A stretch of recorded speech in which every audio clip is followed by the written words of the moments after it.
The dark sky was shattered by a blue-white scar. An instant later, the noise was on them like the blow of a gigantic whip. The chant rose in a tone in agony. Kill the beast, cut his throat, spill his blood. Now out of the terror rose another desire, thick, urgent, and blind. What does that mean? I want to kill something. Yeah. So it's like this really scary moment. Kids are scared of lightning and thunder, especially if they're out in lightning and thunder. I guess everyone should be. There's this giant thunderous noise, and they're afraid. But then out of that terror rose another desire, thick, urgent, and blind. It's like, how are we going to react to this terror? Well, we're going to, act out. We need to transfer that terror into some action. And the action is going to be like hurting something. Kill the beast, cut his throat, spill his blood. Again, the blue-white scar jagged above them, and the sulfurous explosion beat down. The little ones screamed and blundered about, fleeing from the edge of the forest, and one of them broke the ring of Biggins in his terror. Him. The circle became a horseshoe. A thing was crawling out of the forest. When it said that a thing was crawling out of the forest, did you kind of put together that it could be Simon at that point? Because he's been separated off from the group. We know he's had, and we'll look at this passage in a bit, but we know he's had a seizure, basically. Maybe it's supernatural, maybe not. But he's looking at the pig head on the, oh, that's so gross, covered in flies, and the flies make it look like it's moving. That's the nastiest image. In any book that we read, that's the I'd rather hear about Cash getting cement poured on his leg than this pig head with flies on it. Anyway, just to remind you of all the gross things we've read. Oh, or Gloucester getting his eyes popped out, or the old woman having her head smashed like a cantaloupe. We have the worst images in this class. Why do I make you, in Crime and Punishment, why do I make you read this stuff? All right, anyway, so it's Sarah, right? And Simon is interacting with it. And so when it crawls out of the forest, I don't know the first time I read this, it's been, 20 years or something. I don't know that I knew that it was Simon right at first, but the point is that it's identified as a thing. I don't think the boys know that it's Simon. It's just this thing that's crawled out of the forest, and they've already associated nature with terror, both in the lightning storm, but also with the beast, with the way that nature is always sort of a threat. And so this thing comes out of the forest, and they're perfect, we will transfer all of our fear into bloodlust, and we will kill whatever this is. It came darkly and uncertainly. The shrill screaming that rose before the beast was like a pain. The beast stumbled into the horseshoe, killed the beast, cut his throat, spill his blood. The blue-white scar was constant, the noise unendurable. And then the book clarifies, this is Simon. Simon was crying out something about a dead man on a hill. Kill the beast, cut his throat, spill his blood, do him in. The sticks fell, and the mouth of the new circle crunched and screamed. When it says do him in, they add to the chant there. Do you think that that's them recognizing that it's Simon? Do you think that that is still about the beast? Can we say, Allison? I think they call him the beast, so the Yeah, okay, good. So I think that's a nice way to, not nice, obviously, but this way of looking at it, they're trying to alleviate all of their terror, and this one thing is the thing that holds all their terror. So they're not recognizing it as Simon. Yeah, Xander? The book is weird, but they think the person says I think not to focus. Yeah. But then as soon as the book says it's Simon, they say. Yes. And then also later they're talking about no, I wasn't there. We went to bed. They're lying about that obviously, but then they also talk about how they didn't know it was first. Yeah. And so they're lying about that.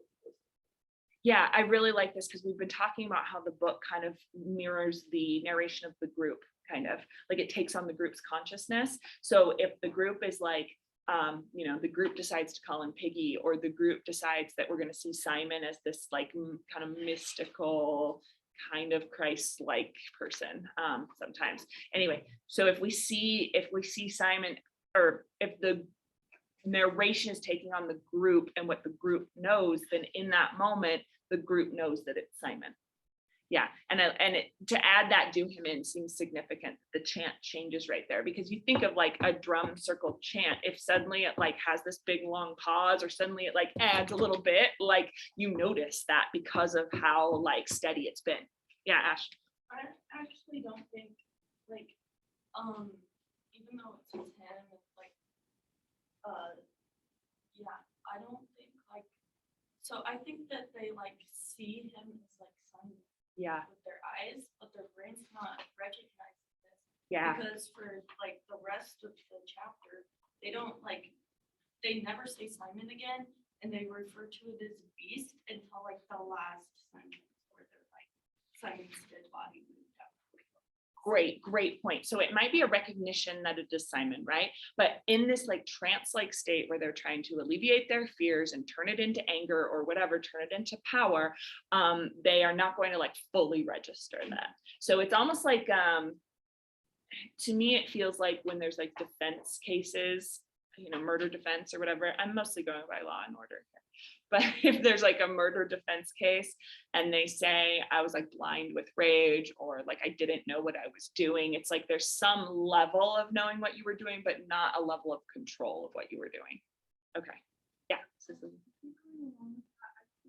Well, earlier when they were first like played. Yeah. Then. Roger in that section, right?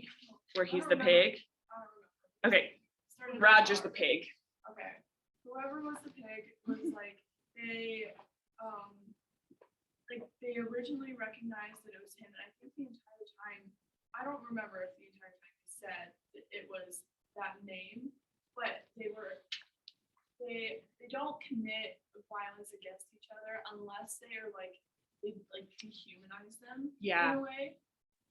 And they make them not one of, like, they make them different, they make them other, they make them not one of like them, they make them not part of the group. Yeah. And so I think, so they like recognize that they are potentially like biologically a human. And I think in this section of the book, they are like, no, I recognize that that is Simon. I recognize that that is a pig, a bird, whatever. But like, Simon is not part of the group. Simon is other. Simon is like, they've dehumanized him. Yeah. And we see that when they are like, oh, he's Yes. And to me, that's super interesting, because the way you say it is like they dehumanize something so that they can commit violence, rather than like they commit violence because the thing is dehumanized. You know how those are different? It's like, I have this violent tendency, or I have this violence in me. I have this terror that needs to come out somehow. So it's almost like purposefully dehumanizing or othering certain things so that I can act out on that violence, so that I can kind of let out, that chaos inside. That's fascinating. Yeah. Okay, let's keep going. The sticks fell and the mouth of the new circle crunched and screamed. The beast was on its knees in the center, its arms folded over its face. Yeah, and it keeps with that it sound, that it word. Oh, yeah, Allison. I found that part where they're like,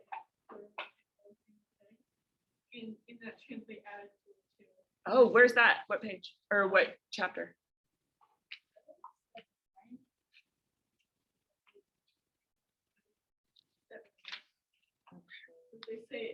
They say, kill a pig, cut his throat, kill the pig, fashion.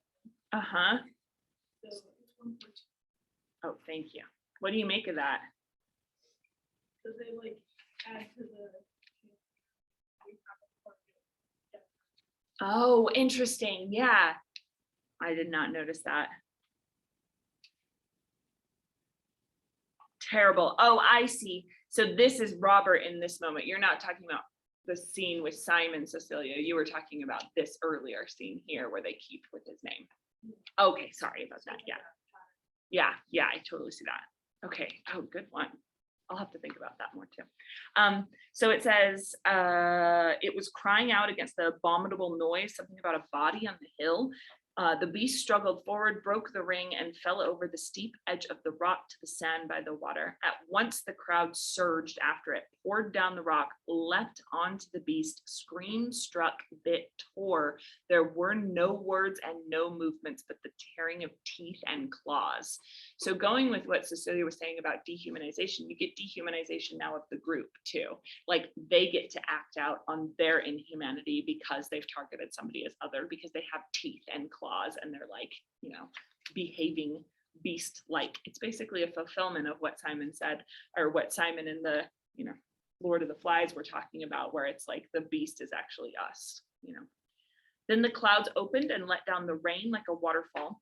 The water bounded from the mountain top, tore leaves and branches from the trees, poured like a cold shower over the struggling heap on the sand. Presently the heat broke up and figures staggered away. Only the beast lay still, a few yards from the sea. Even in the rain, they could see how small a beast it was, and already its blood was staining the sand. Now a great wind blew the rain sideways, cascading the water from the forest trees. On the mountaintop, the parachute filled and moved. The figure slid, rose to its feet, spun, swayed down through a vastness of wet air, and trod with ungainly feet the tops of the high trees. Falling, still falling, it sank toward the beach, and the boys rushed screaming into the darkness. The parachute took the figure forward, furrowing the lagoon, and bumped it over the reef and out to sea. There's symbolism there. This book is like, some people have accused this book of being too obvious in its symbolism or too heavy in its heavy-handed in its symbolism, but I think this one's like pretty effective. This guy, this pilot, his parachute's been stuck in the trees, and it looks like he's like heaving as the wind is, you know, blowing. Here he's knocked loose and flies out to sea, so that he's not going to be present on the island anymore. What do you think the symbolism is in that scene? What is he supposed to represent? Yeah, Xander. He's kind of like a figure at first, who would be cute with these, and then start cheering him, but now Yeah. he's gone, so maybe they're. Yeah, okay, so it's like this transference of like the monstrosity. Like if he was the thing that you put all that monstrosity on, now that body is gone, and now it's like has to be the kids themselves. Because it happens right after they kill someone. Yep. Yeah. Ash. I think it, like, it's kind of like, at the beginning of the book, they mentioned, the pilot, Mhm. and I think then, like, they have like a set mind, like, you know, this place, and like, their like thinking is clear, but when that, like, symbol like, sweeps away, like, they like, kind of finally notice that like, they're not thinking right. Mm. And I don't know that they fully notice it, but we might. Yeah. And I think like the pilot was this this like adult presence, even though it was dad and there was this body. Peggy is always talking about the pilot and what would grown-ups say and what would grown-ups think, you know. Yeah. And this is like the last grown-up presence on the island is being swept out to sea, and we could think of that as like the last vestiges of civilization is being swept out to sea. They are fully like alone on this island now. Yeah, you know.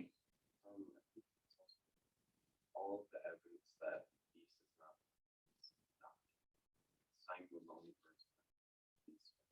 Yeah. And then they probably could have found out if they saw the body. But pictures there without Yeah, good. So nothing is going to kind of like answer their questions about the beast. And in that way, they might feel like this action that they just performed towards like killing Simon actually took care of the problem. Here we're going to sweep the actual like beast out to sea so that these kids can think that violence was the answer. You know, violence actually did take care of the beast, kill the beast. So maybe it's going to reinforce those kind of actions in the future too. Okay. Anything else you want to say about poor Simon? It's awful. What a good way to start a Wednesday We did morning. kind of call it. We did say that Simon was gonna be the first one to go crazy. You did? Earlier in the book. Do you remember me talking to you? Oh, yeah. How did you know? I didn't. That was just a guess. But I It's- bet, but it's like, seems like an informed guess. It was the one time that he went into the trees like by himself and he was sitting in like the ring and he was just admiring the beauty of nature, except for I kind of took it as he was like being ominous and he was like not all there. Ah, So then yeah. I was like, so I kind of like misread it, Uh-huh. but I guess it helped. But he's, yeah, totally. Like he's still, I don't know that you fully misread it because he's still like the loner. He's Mhm. still the one who wants to like go outside the group and get alone time, which like the group does not want him to do that. And the group might see that as ominous, that he wants to go off and be by himself. And if the book is a kind of reflects the group's narration, then the book is kind of seeing Simon as a weirdo too. Yeah. Did anyone else guess that Simon was going to go? I kind of knew, because when in that same scene that we did last time with our short passage, when he's like feeding fruit to the little ones and he's like, you know, helping them, and all the kids sort of gather around him. This is a very English teacher thing to say, but it is just true. He is a Christ. He is a Christ symbol there, with little kids that are always sort of like coming to Simon for help, and like a way that like Simon stays quiet, but always like a source of like calmness and wisdom a little bit. Not complete wisdom, but a little bit. So you kind of see him being a sacrificial victim right there, because you're just like, oh, here's the kid that like all the little kids like, so he's going to go. But anyway, if you've read enough of these books from this era. Okay, so here's the short passage you're going to be focusing on. It's when we are describing what his body looks like. Oh, I didn't even notice you were gone on the screen. All right, so we're right at the end of chapter 9. It's when it's describing like how nature is interacting with Simon. So this goes a lot with what the passage that you looked at last time, how nature is, you know, how nature feels about Simon, or how Simon feels about nature, or a lack of. So we're just going to read this passage. Actually, no, let me give you the prompt first. Oh, I wanted to do the whole thing. Shoot, I should have just let you do that on your own. That's okay. I meant to do 151 through 153, the part that we just read. So we're just going to do it, our short passage prompt about 151 to 153, and then we'll look at the part afterwards together. All right, so from he ran stumbling through the thick sand, or no, do our dance, come on, dance, right there, to the page break. And the question is, what does this short passage reveal about human nature? All right, so I'm going to give you this time 5 minutes to write the thesis and a short outline. So we're doing a time thing, and then you're going to turn it in. I'm going to give you feedback. So you just have 5 minutes to write a thesis and then a short bullet pointed outline. Remember, when you're doing the outline, you're trying to break it down by the thesis statement, like the theme, rather than the literary qualities. What does this passage reveal about human nature? Sorry, it's do our dance to have a suit. Yep. Okay, ready? Go.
You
have a minute left.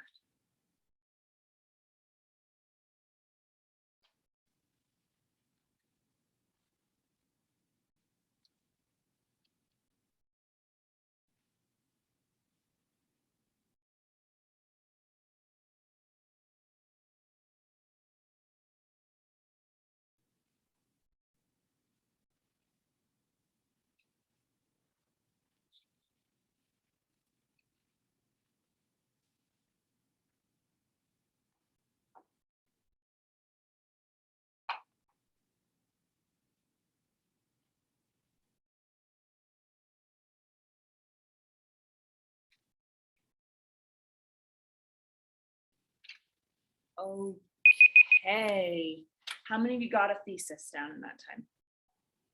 Okay, how many of you finished your outline in that time? Anybody? Okay, okay, so what I would say is as you're going into the timed AP test, as you're doing like the short passage, I wouldn't spend more than 5 minutes sort of drafting your thesis statement and planning an outline. If you've like started to think about your outline, like you have the first 2 bullet points, then it's okay to move on now and start writing the essay, because you'll kind of see how the next, like, you know, in your head now how the next bullet points are going to go. So I want you to think about the outline before you go into the actually writing the essay, because that will give you more structure as you're moving through your points. You're not going to just be like, oh, where do I start my first body paragraph, you know? But don't get too hung up on it, because you only have 40 minutes to do this whole thing. And that includes reading the passage. So it's a fast one. I would say the short passage is the one where you might feel the most rushed because of that.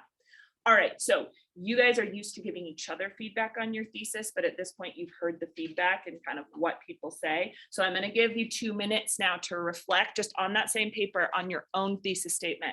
What do you think it does well? And what do you think you could improve if it weren't, you know, a time situation, you had all the time in the world? It doesn't mean you need to rewrite your thesis, but you can kind of say like, oh, I would change this idea, or I would rethink the order a little bit because it's a little awkward here, you know? Try and give yourself specific feedback on your own thesis. Okay, 2 minutes to do that.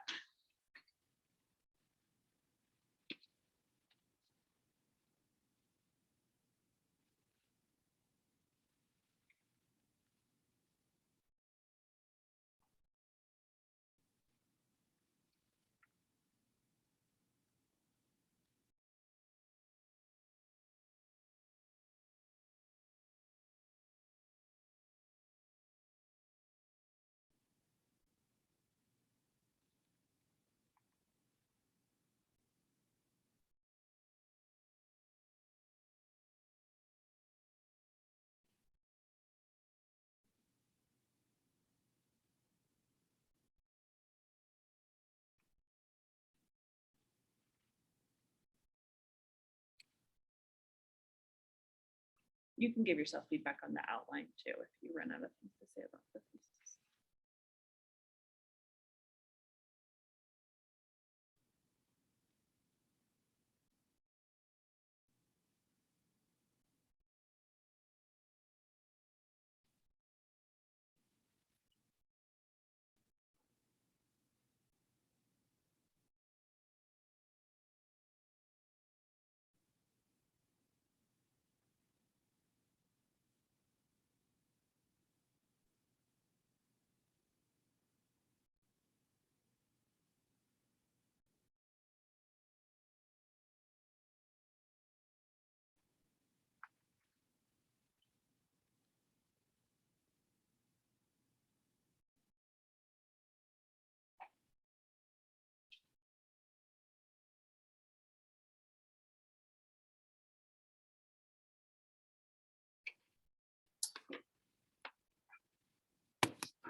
Okay.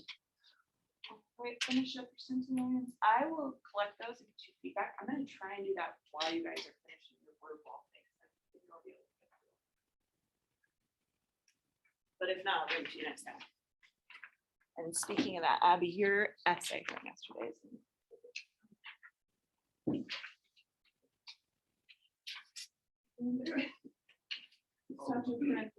I like seeing this means that Zoom. He hates you. Yes, he does. He hates you. Oh, you can't do it. Sandra, did you name Very proud of it. If you still agent, you could do it. Okay, awesome. While we're here, let's just look at that little portion that happens after Simon stuff, because it is beautiful. Every time it describes Simon by himself, it really reminds me of Darrell from As I Lay Dying, because he like gets like this poetic voice, you know, where if we're talking about the narration sort of taking on the voice of whoever's in the scene, it's like, I know he's dead now, but it still feels like Simon's voice. So as we're reading this last bit, think about that prompt that we had from last time, which was about what does this tell us about humanity's relationship to nature, right? Or what does this reveal about the setting? So toward midnight, the rain ceased and the clouds drifted away, so that the sky was scattered once more with the incredible lamps of stars. Like already, that's beautiful. It's a beautiful scene. To go from that juxtaposition from like this really cruel, awful death to like this description of the sky scattered like with stars, like a lamp of stars, like it's gorgeous. Anyway. Then the breeze died too, and there was no noise save the drip and trickle of water that ran out of clefts and spilled down leaf by leaf to the brown earth of the island. The air was cool, moist, and clear, and presently even the sound of the water was still. The beast lay huddled on the pale beach, and the stains spread inch by inch.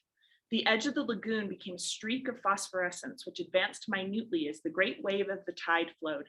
The clear water mirrored the clear sky and the angular bright constellations. The line of phosphorescence bulged about the sand grains and little pebbles. It held them each in a dimple of tension, then suddenly accepted them with an inaudible syllable and moved on.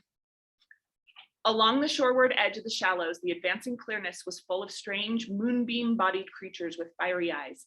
Here and there, a larger pebble clung to its own air and was covered with a coat of pearls. The tide swelled in over the rain-pitted sand and smoothed everything with a layer of silver. Now it touched the first of the stains that seeped from the broken body, and the creatures made a moving patch of light as they gathered at the edge. The water rose further and dressed Simon's coarse hair with brightness.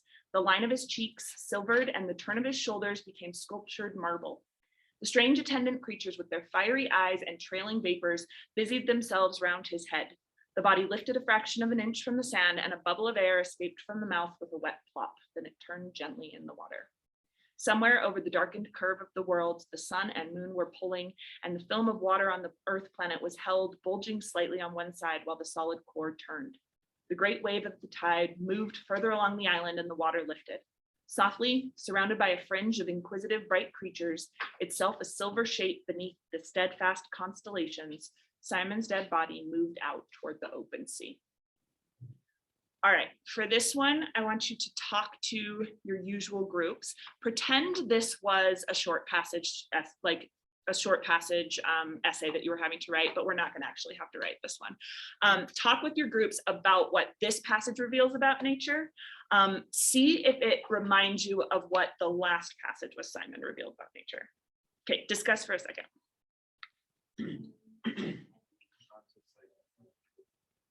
Yeah.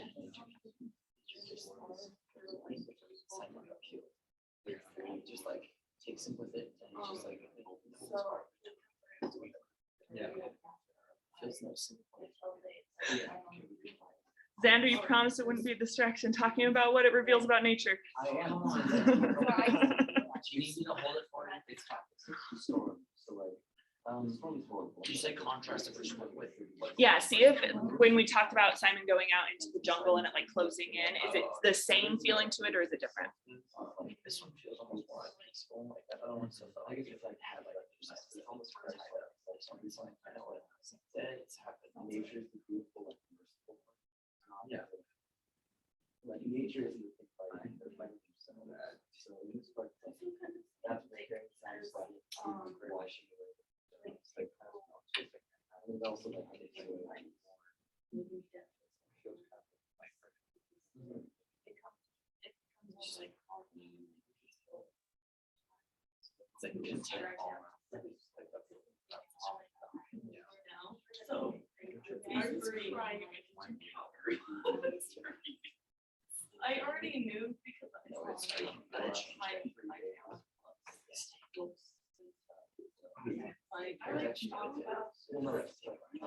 Okay.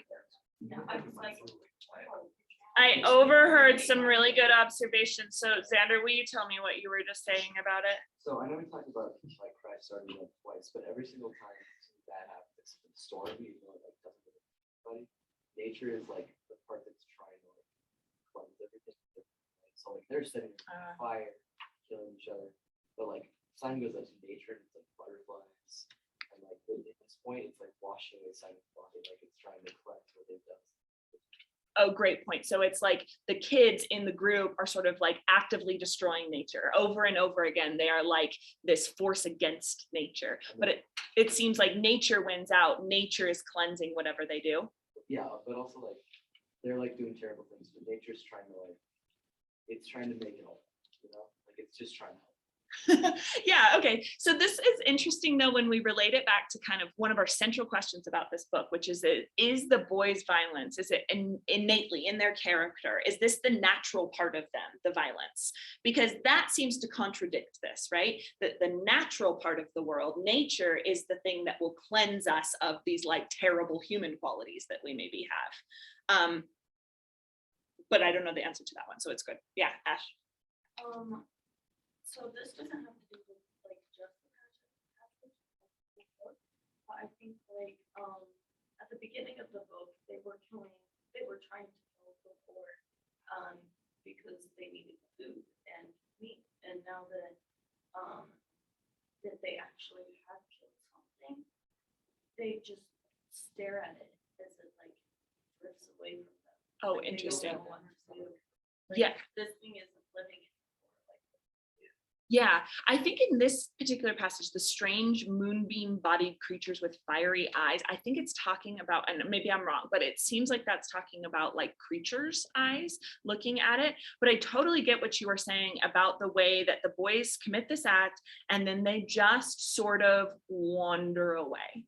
You know, it's like, what use is it? So before, I had you guys write about this in the prompt, right? What is the use of violence? Sometimes the use of violence is super practical. Like the use of violence is to actually like gives kids nourishment, something to eat, you know? And even in the case of Piggy, and I know this sounds awful, but even in the case of Piggy, there seems to be some use of violence there. By punching Piggy, you get the glasses. So there's a practical use, you know, because Piggy is being defiant and not letting you have his glasses. But there's also that satisfaction of having a scapegoat in the group. Did we talk about Parks and Rec and Jerry in this class? Yeah.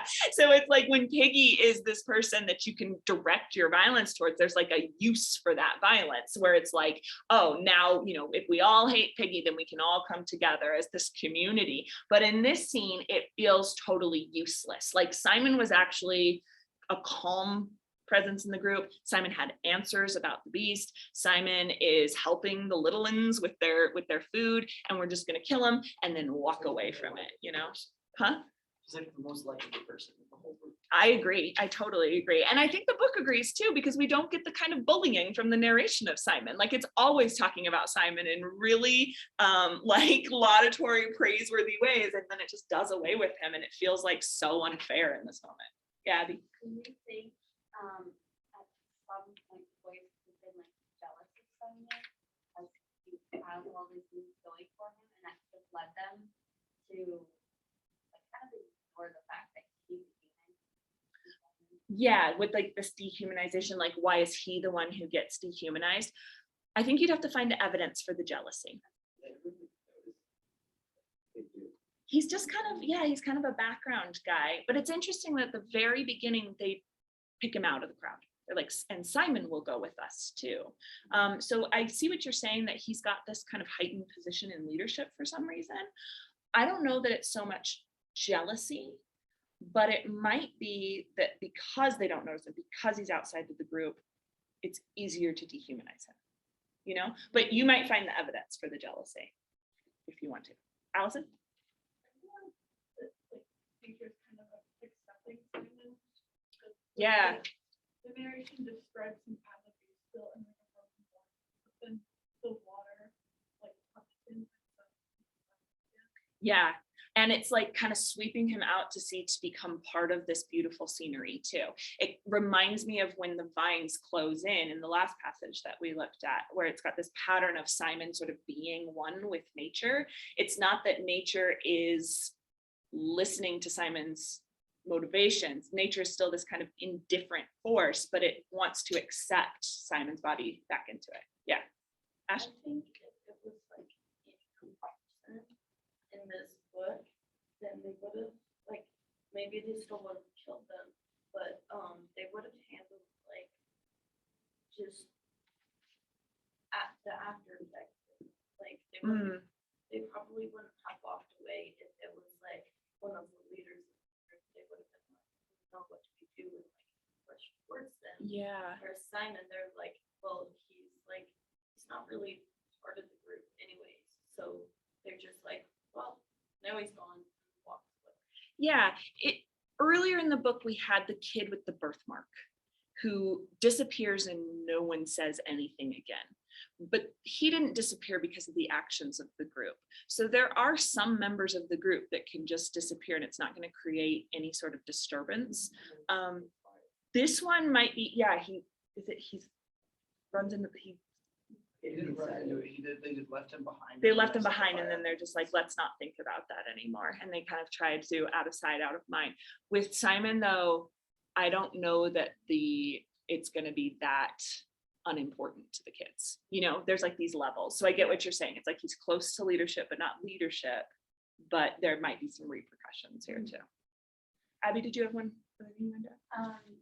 Yeah, it's just that kind of what Alice was saying, like the narrator of the book was always like the group perspective, but when there's no group, he like holds on to it until that certain point where it's like it touches Simon and then he switches to nature's perspective. Yes. Yeah. And so it's I totally agree. And I'm trying to figure out, is that the same as Simon's perspective in this group?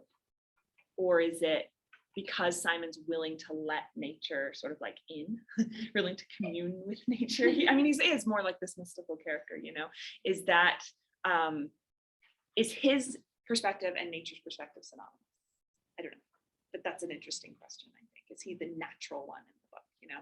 Because again, if we're thinking about who the natural one is, if we say that Jack is the most natural in the book, then we're saying that nature is cruel and mean and violent at its core, right? But if we're saying that Simon is the natural one in the book, nature is calm. And like I heard Ash over here saying like death is this nice release because you get to go be in nature, right? And I think this book presents both at the same time.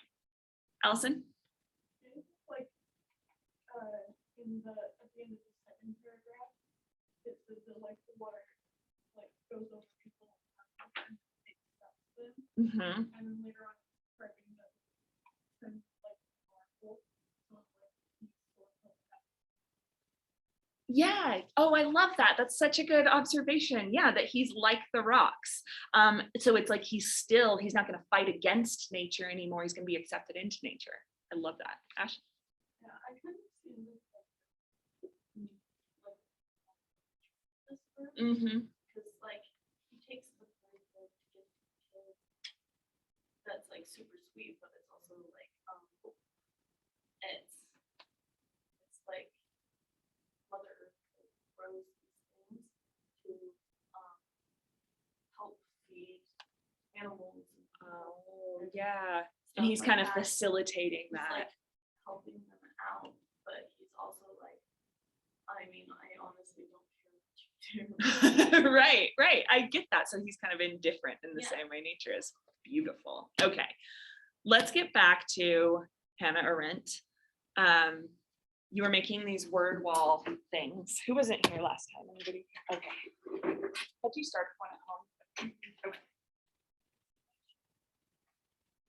And then pull out the essay that I gave you last time. You're gonna have to grab your own here. I don't know whose this whose, and some people had, oh yeah, wasn't that yours? Yeah, Violence. violence. So creepy. I mean, let me get through it. Well, Can you let's write get down the what we need on it again? Yes, I'm going to. You like girls? Oh. Oh, all right, before you get into it, you guys have started writing your words now. Couple people gone. And so, and a couple people here, so you can give them the words that aren't represented. We'll figure that out here in a second. So you need the word. You need the definition according to Arendt.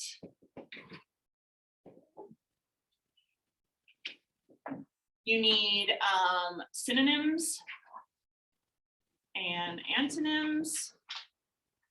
You need an image of some kind to represent it. And then we'll get to that point, and after that, we're going to find evidence that speaks to this in the book and have commentary on that evidence. But let's worry about actually getting the words done first. Yes. I mean, do you mean like a picture? Huh? Not a, like we're drawing a picture. Yeah, you're drawing a little image to represent the word. Okay, who did you find your words back there? Everyone has theirs. So someone is gone that was doing strength, authority, and force. Who's missing from your group this time? Anybody? Was Allie in your group? No, it was just you four. Allie was in your group. Do you remember what word she was doing? Violence is striking. Yours is strength. Perfect. Okay, then Abby, I'm going to have you do authority. On these people's work. Okay, so in order to do this, these definitions are complicated. They're not, the way that she talks about them is not easy. The reading is not easy. So I want you to talk with the group that you are in. Wait, which word did you guys not have this time? We had power, violence, strength, force, and authority. Okay, you guys didn't have force? And this group over here, though, all right, we're good. Never mind. You're good. So stay in this group right here. You five in this group right here. Sit next to each other so that you can talk. Before you write your definition down, or Hux has the definition, double check with the group and see if you all agree on this being her definition of that word. Okay? And then work on the word wall. Yes. Yes.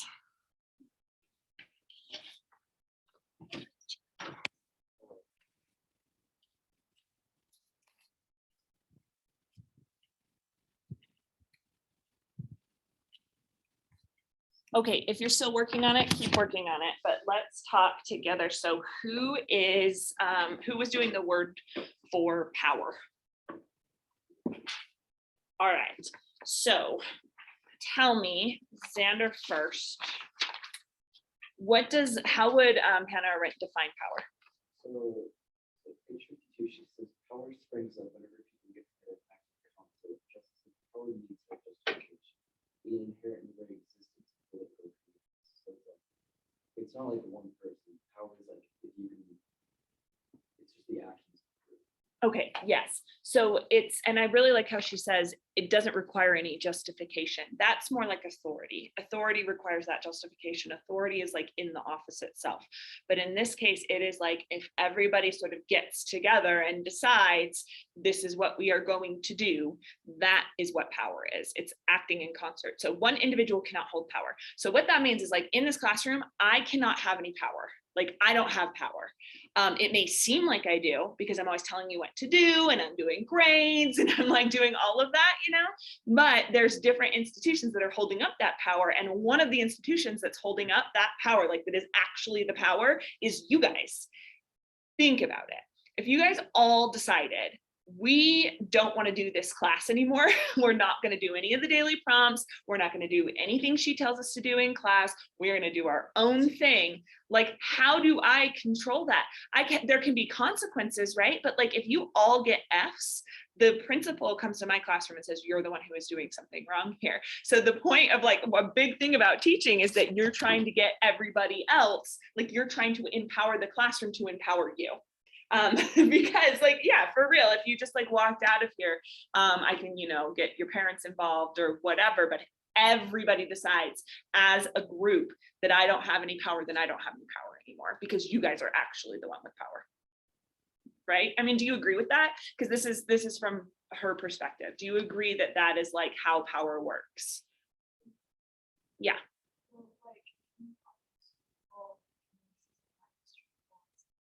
it was stupid test that we had to take to stay in the class, but none of us wanted to stay in the class. Anyway, we had to memorize all the presidents, their terms, and their parties, Uh-huh. and get 100% on this closed note test. To stay in the class? Yeah. It was, Wow. Why did this teacher wanted a smaller class?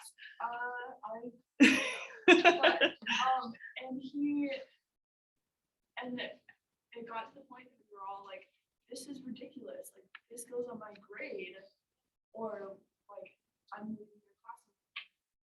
Yeah. Or like, and so we told them that, and we put it on our grade. And you still put it on your grade? Yeah, we put it on our grade, because we were telling them that like, it's on our grade. I see. Like, We're all just gonna leave. Yeah. Yeah, it's the way strikes work. If like normally it's like the worker is not we see the worker as not being in power, but really if everyone strikes and everyone decides this is what we're gonna do, then it shows that it's actually the workforce that has the power. It's interesting in cases of like world politics, like is Putin powerful, or has he done enough stuff to make sure that everybody else upholds Putin's power? And it's actually everybody else that has power. That gets complicated because Putin also has nuclear bombs, Yeah, Ash. I think I just even though he's telling them what to do, if they're just like, nope, then he can't do a war with like two people that agree with him. He has nukes, but actually this is really interesting because that is why he's losing the war. I don't know if we could say losing. I don't know enough about the conflict, but I do know that Russian soldiers are abandoning their tanks in Ukraine and just going off into the woods. That they are heading into Kiev or Kyiv and kind of just saying like, I'm Ukrainian now, and just like hanging out there and not fighting anymore, right? And so in a lot of ways, like you can see how in that particular situation, it's the military that has the actual power there, as this sort of like force, and not necessarily their weapons, but their like ideas and what they hold up. So do you agree with that definition of power that Xander gave? Okay, so do you see an instance of this in the book? Which page were you looking at, Elise? I did the one that we were just looking at with like Simon and the group, and how he was the outsider, and that's how the group. Oh, perfect. They justified being free. Yeah, perfect. And that's like such a good example of it because it's like this non-justified power too. It's just like everyone just sort of moves with it. And I feel like that's the case in most power situations. And what Arendt would say is the case in most power situations is that people don't think they have the power, or people kind of see everyone else around them having power, so that they can just like go along with the group and they don't have to think so much about their actions. So when we talked about one of the purposes of leadership at the beginning of this book, we said, well, a nice thing is that you have somebody that you can be responsible. We can say, well, actually, it's this person who is directing us. And so I don't have to think about my own power. And Arendt would say that is how evil happens. That's how somebody like, oh, did I tell you about Arendt and Eichmann? I don't think I did in this class. I missed that. So this woman, Hannah Arendt, she's most famous for writing a book called Eichmann in Jerusalem, which is about a Nazi war criminal who fled to Argentina, Jerusalem. I don't know who found him, actually. I don't know if it was the US or Israel. Anyway, they found him. They took him back to Israel to stand trial for his war crimes. And his big thing was, I didn't do anything wrong because I didn't actually commit any acts of violence. He was never a guard in a concentration camp. He never executed anybody. He was the guy who made sure the trains ran. to get Jews from ghettos to concentration camps. So he orchestrated all of the transportation of Jewish people during World War II. And he said, I did nothing wrong. I was just like an office guy, I was just really good at being efficient. And that's what, when Hannah Arendt says, this is the most evil, because this is what is called the banality of evil. Have you ever heard that phrase? That's Hannah Arendt's phrase, banality of evil. Basically, it means the most boring kinds of evil is the most evil. Like, evil often looks very boring and mundane because the group has accepted it as normal. All right, so Xander, what was your passage for power? It was actually the two that I talked about. It was, power and no justification. Oh, I mean in Lord of the Flies. Oh, Lord of the Flies. Yeah, did you get that one? I can. Oh, okay. I know Okay. it's there, so. I think one spot, and I don't know where exactly, I think it's at the end of chapter 4. One spot that really points this out is when Ralph acknowledges that he's not sure if I can't remember where it is, but he's not sure if he wants to blow the conch, because he's like, if people don't come, That's where it is. that means that I'm out of power, and so it's like this way of him saying, like, I know that it's the people, the boys that have put me into power. I don't actually hold the power. Okay, who did violence for theirs? Hey, what's up? Do you need? Kind of. It's okay, we can cut off there. We can have. Sorry, so so we had a realization that the AP Lit exam is Yeah. on the same day that we're doing the spiritual. Yes. So we can have kids take it at a later date. We just need to know. Jim Cox said. Change it. Can't we change the spirit bowl date? Nah, At this point, we can't. not really. Okay. But so What would the If- later date be? it'd be May 18th at noon. I mean, then we get more time. So and it's not like everybody needs to make a group decision on this. If individually, if kids want Oh. to just go to the Spirit Bowl on the 4th and then That's- take their individual test on the 18th. That's hard because sometimes, like, if we switch out of review mode for 2 weeks, Oh. then, We just stay. and we just keep reviewing even after people have taken the test. What do you guys think? Sorry to present this. No, But that's okay. he It's just- good to he get just- their We feedback. just found out this week. Yeah. And then we received what we needed to What do, other that's AP what- test is that day? That's it. Really? Oh, the other one that they're offering, we don't have it. It was either that or it was at noon. We'll be done by Oh, then. we'll be done. Got Yeah, it. but you guys are the only ones that. Okay, so you're looking hesitant. You want to stay. What about, how do you feel about missing the Spirit Bowl? Maybe I'm just a. No, I am too. I get it. Okay, got it. Yeah, I didn't go to my school Spirit Bowl either. It's fine. So you're okay with just doing that earlier date, but what about the rest of you? Yeah, Well, if the whole class is just preparing for this test. yeah. So I want 2 more weeks. Okay, so you want to wait for I'm the, not wasting a whole year. 'Cause I have 2 weeks. great point. Great point. Yeah. I wanted to go to the You want to go to the Spirit Bowl. How would you feel about taking the test 2 weeks later? But he said we don't have to make a group decision, so you could take it on that date. So I'm not going to change what I was going to do. I'm going to lead up to that, but that does give us 2 more weeks of review time. That's okay with me. Definitely.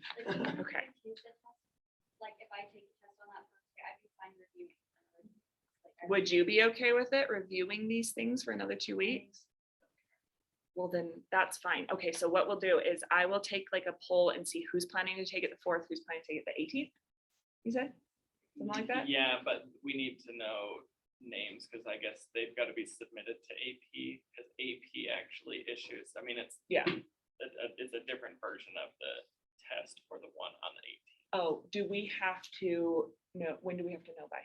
He said pretty soon because he said right now the order is pending and any adjustments need to be be like probably by tomorrow. Which I know is Yeah. not too much of a notice, but Okay. kind of just caught this, so. Got it. So you'd want to take it on the 4th. Who else would want to take it on the 4th? Get it over with. Allison. Abby, maybe. Okay, so I will make an assignment on Canvas where you tell me which date you're planning to take it. We'll keep doing review, but if you're taking it on the 4th, you've got to finish that review assignment by the 4th. So it's still got to be within the time frame that I gave you. If you're not taking it on the 4th, I'm going to make you go to a review assignment in those 2 weeks more that we have to review, so that it's not like you've gone 4 weeks without writing a review essay. Okay? Okay, that should work. Thanks, and then you got your class tomorrow. Yeah, I'll tell them and I'll find out and I'll give you guys the names.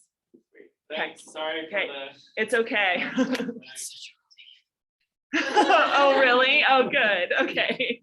So, yeah, so that shouldn't be a big deal. The only thing that's sad about this, the only thing is sad that we don't get to, debrief and talk about all the memes on the test and everything afterwards. But we can still do it after we take the later test, then everyone can come and talk about what their test was like. It'll be fine. Yeah, okay, so will you put the word wall stuff in the box on your way out? Yes, write your name on it. Yeah, sorry. Yeah, write your name on it somewhere, 'cause it's gonna go on the wall. Now that Wilkie's gone, honest reactions. Are you okay with this plan to have the 2 different dates? Yeah. Okay, great. Okay. It does kind of suck, but it's like not the I was not gonna worst miss thing. my senior spirit. Bowl, especially No, if you I'm in charge couldn't. of planning. So I wanted them to change the Spirit Bowl, but I see why they can't. I don't see why they can't actually. They could just do it. I think they already have, Isaac, correct me if I'm wrong, but they already have stuff booked that would cost money. I think so. I think that's part of it, yeah. Wait, where did you buy these? In the box.